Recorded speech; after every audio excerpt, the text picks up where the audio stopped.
Bonjour et bienvenue dans Destination Bonheur. Nous vous proposons régulièrement des vidéos avec des sujets de permaculture, mais je m'aperçois que nous n'avons jamais réalisé de vidéo pour définir exactement ce qu'est la permaculture et en donner les bases. Je vous propose donc aujourd'hui de faire un petit tour d'horizon de la permaculture parce que nous avons à cœur de vous montrer qu'il s'agit d'un outil puissant et qui est beaucoup plus large que ce qu'on imagine habituellement, car il inclut notamment des notions d'éthique, d'écologie, de travail, d'autonomie, de souveraineté, d'éducation, de relation aux autres, de résilience, entre autres, en plus des techniques de culture auxquelles on a l'habitude de l'associer. Je vous explique tout ça. Pour la petite histoire, le mot permaculture a été inventé par deux Australiens, Bill Mollison et David Holmgren, dans les années 70, à partir du mot agriculture et permanente. Ils ont fait le constat que l'agriculture chimique et industrielle pollue, détruit la terre, consomme des ressources non renouvelables, fournit des aliments peu nourrissants qui nous empoisonnent et crée de la misère. À partir de ce constat, ils ont réfléchi aux principes qui permettent de produire d'une façon plus éthique, plus respectueuse des gens, de la nature, tout en préservant les ressources pour les générations futures. Puis, ce concept s'est élargi au travail, à l'éducation, aux relations avec les autres, à la façon de consommer, de gérer les déchets, de construire, pour aboutir à une vision globale de la vie, tant individuelle que collective, qui soit à la fois saine, heureuse et en harmonie avec la nature. On peut dire qu'il s'agit d'une révolution déguisée en jardin biologique. La permaculture, pour être universelle, est une philosophie de vie qui s'appuie sur trois grands principes essentiels. Prendre soin de la nature, prendre soin des gens et redistribuer les excédents. Et un certain nombre de clés facilitent la mise en œuvre de ces principes. Elles diffèrent légèrement d'un ouvrage à l'autre, donc vous les verrez probablement aussi sous d'autres formes, mais elles sont toujours en cohérence avec les trois principes fondamentaux. Elles sont inspirées de l'observation de la nature, qui a des milliards d'années d'évolution et qui sait tout faire mieux que nous. La première clé est d'avoir une vision globale. Il est en effet intéressant de considérer notre jardin, notre vie, notre entreprise comme des écosystèmes avec de nombreuses interdépendances. Quand on arrive à les voir et mettre en place des synergies, il est possible de produire énormément avec très peu d'efforts. Parce que les déchets des uns sont les ressources des autres, parce que les compétences des uns sont complémentaires de celles des autres, parce qu'un arbre fruitier peut aussi apporter de l'ombre au potager en été, quand il fait trop chaud, et que le potager peut apporter des nutriments à l'arbre fruitier. Les exemples sont juste innombrables. Ça nous amène à la clé numéro 2, qui est la diversité. Car la richesse d'un écosystème se mesure à sa diversité. Plus elle est importante, plus il y a de synergies dont on peut profiter. Et ça peut se décliner de différentes façons. Par exemple, dans un verger, il est possible de mettre de nombreuses espèces et différentes variétés de chaque espèce. Il est aussi possible de laisser une zone du jardin sauvage pour accueillir un grand nombre de plantes sauvages dont certaines seront comestibles, médicinales ou serviront de fourrage, ainsi que de nombreux insectes et animaux qui rendront le jardin vivant, le polliniseront et apporteront de la fertilité. Il est également possible de profiter de la diversité des milieux en favorisant les bordures, les lisières ou les zones humides qui sont des zones où la vie est très active. Côté travail, il est possible d'avoir des collègues avec des compétences, des profils ou des envies différentes qui pourront se compléter. Et on peut avoir des amis de différents âges et différents milieux, ce qui enrichit notre vie. Mais ce n'est pas tout, car la diversité est aussi une base de la stabilité et de la résilience. Pour un jardin, la diversité permettra aux prédateurs des parasites de s'installer et de les réguler. Ils ne feront ainsi que peu de dégâts, de même qu'une maladie se propagera difficilement aux autres variétés et espèces. Dans le monde du travail, la diversité des clients nous évite d'être dépendants d'un seul gros client qui pourrait alors nous imposer ce qu'il veut. Entre collègues, la diversité permet la créativité et l'adaptabilité. Et avec les amis, il permet plus facilement l'entraide. Clé numéro 3. Chaque élément a plusieurs fonctions et chaque fonction est remplie par plusieurs éléments. C'est une des bases de la résilience, tant au jardin que dans notre vie. Par exemple, au jardin, des poules remplissent plusieurs fonctions. Elles fournissent des œufs, enrichissent le sol avec leur déjection, régulent les escargots, limaces, insectes et même les souris. Elles apportent aussi de la vie au jardin et du lien avec les enfants qui les adorent. De son côté, l'enrichissement du sol peut être assuré à la fois par les déjections des poules, mais aussi par le compostage des résidus alimentaires, par l'apport de foin, par l'urine, par des toilettes sèches ou par la récupération des résidus de taille de haie. Côté maison, l'approvisionnement en eau peut être assuré à la fois par la récupération d'eau de pluie, par une mare et par l'eau du réseau. Et pour la vie professionnelle, il est possible d'avoir plusieurs moyens de gagner de l'argent ou encore d'utiliser à la fois de l'argent, de faire des échanges et d'utiliser des monnaies alternatives comme le jeu par exemple, au sujet duquel je vous ferai probablement une vidéo très bientôt. Clé numéro 4, intégrer plutôt que séparer.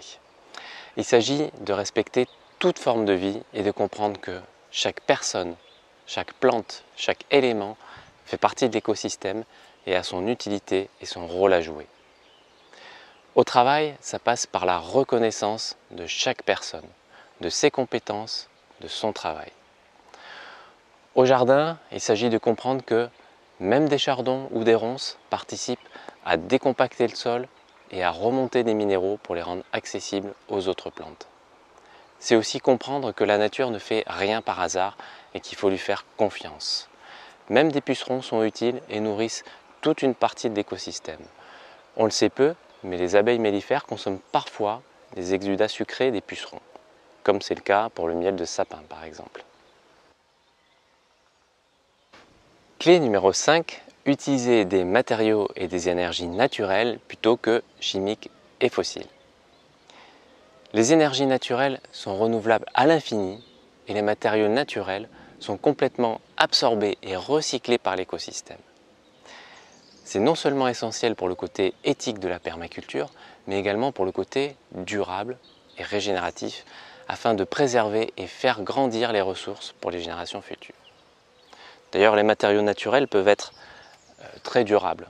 Le panier que vous voyez ici a été confectionné par le grand-père de Nina, et non seulement il remplit toujours sa fonction, mais il le remplira encore pendant très longtemps. Ça inclut aussi une notion d'efficacité. Utiliser 20 calories d'énergie fossile pour sortir une calorie alimentaire, comme le fait l'agriculture chimique, n'a aucun sens. Il s'agit au contraire de sortir 20 calories alimentaires pour une calorie investie grâce à des systèmes très efficaces car basés sur le vivant et sur une économie locale. C'est notamment ce qui permet d'augmenter les ressources pour les générations futures. Clé numéro 6, accepter les rétroactions. Un écosystème naturel met spontanément en place des rétroactions pour corriger les déséquilibres. Au jardin, un déséquilibre peut se traduire par une invasion de certaines plantes, insectes ou parasites, mais il faut bien comprendre que via cette invasion, c'est bien une correction qui est en train de se faire et qui va aboutir, si on accepte de laisser faire, à un meilleur équilibre. Plus robuste, plus résilient. Nous avons ainsi vu un pommier dont les feuilles ont été grignotées 2 ans de suite par des chenilles, mais les prédateurs des chenilles sont arrivés et l'arbre a appris à se défendre. Il est maintenant très beau et produit bien. Nous avons eu l'équivalent avec la mouche des oliviers et à plus grande échelle avec la pyrale du buis. Si on laisse faire la nature, l'équilibre revient systématiquement. Pour les relations aux autres, c'est par exemple accepter avec bienveillance des opinions ou des façons de faire différentes des nôtres. Ça peut générer un peu de tension sur le moment, mais quand c'est discuté avec bienveillance, les liens que nous avons avec les autres en ressortent renforcés. Clé numéro 7, garder la production dans l'écosystème.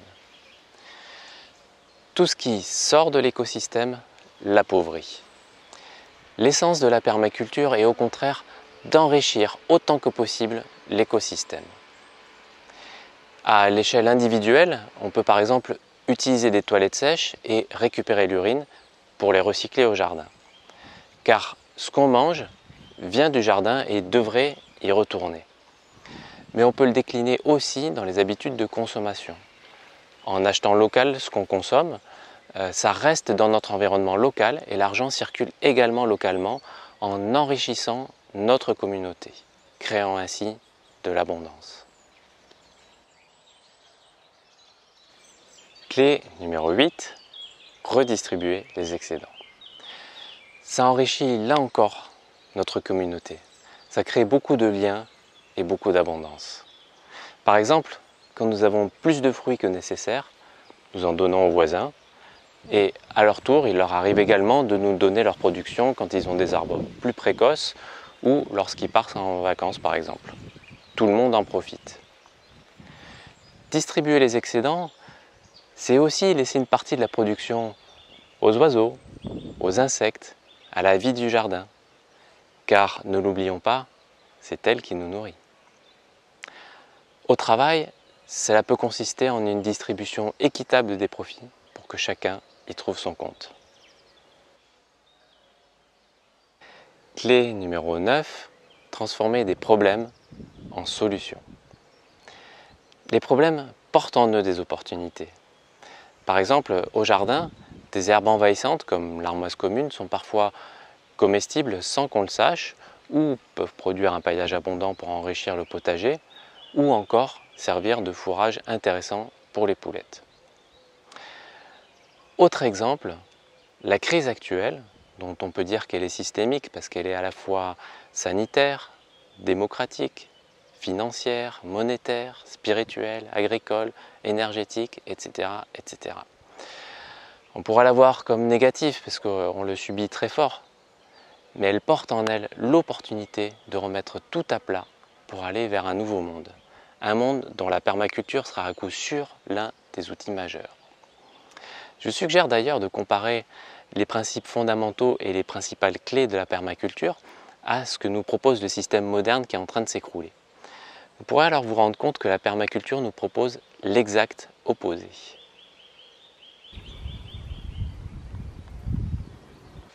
Ce survol des bases de la permaculture, de ses principes fondamentaux et de ses principales clés ne constitue bien sûr qu'une introduction et vous trouverez sur notre chaîne des exemples concrets de mise en œuvre. J'espère que ça vous aura montré que la permaculture est un outil puissant, qu'il est possible de l'utiliser à une échelle bien plus large que la simple production alimentaire, qu'elle peut même s'appliquer à tous les domaines de notre vie et qu'elle est remplie de la sagesse et de la force que nous transmet la nature. Quand on fait avec la nature plutôt que contre elle, elle nous offre l'abondance. Je termine par une citation de Arundhati Roy. Un autre monde est non seulement possible, il est en route et par une journée tranquille. Si vous écoutez attentivement, vous pouvez entendre son souffle. Je vous souhaite le bonheur de pouvoir profiter de la permaculture pour mettre en place ce nouveau monde, avec une vie plus sereine, plus heureuse, qui a plus de sens. Et je vous dis à très bientôt.